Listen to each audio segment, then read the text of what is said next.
Carl Pavano's name doesn't ring a bell, the sight of his mustache probably will. Yeah, that's the Twins starting pitcher in the middle of an extortion investigation back in his Connecticut hometown. Police say a former high school classmate of Pavano's demanded an apology, money, and a Range Rover to drop a tell-all book about the major leaguer, including his sex life from more than 17 years ago.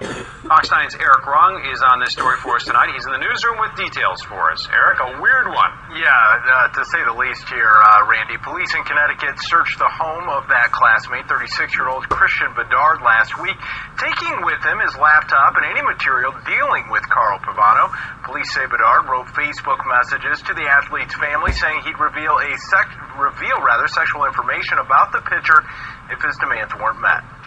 He's known mostly for his pitching or strikeouts, but also for his unusual choice in facial hair. You still cannot grow a mustache like this.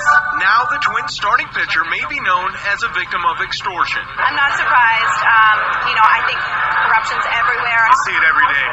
People trying to get a buck. Since December, police in Pavano's hometown of Southington, Connecticut have been investigating 36-year-old Christian Bedard, a high school classmate of Pavano's. Police say Bedard sent a series of Facebook messages to Pavano's sister, stating he'd drop a $1.2 million tell-all book deal if Pavano gave him a heartfelt apology along with a Navy Range Rover with tan leather.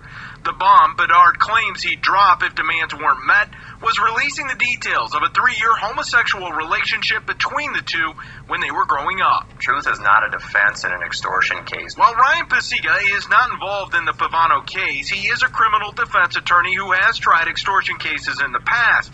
He believes extortion is a very underreported crime. The person that's trying to protect their reputation is caught between a rock and a hard spot. Pavano hasn't said anything about the case so far. His family, however, says the allegations are false.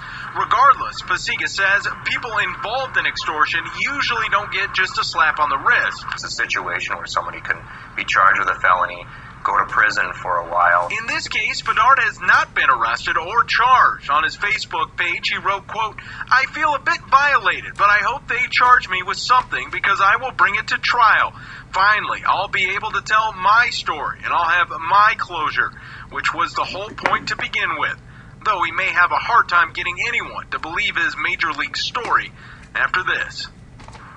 The Associated Press tonight is reporting that it got an email from Bedard that said he is openly gay and his family and close friends knew about the relationship with Pavano.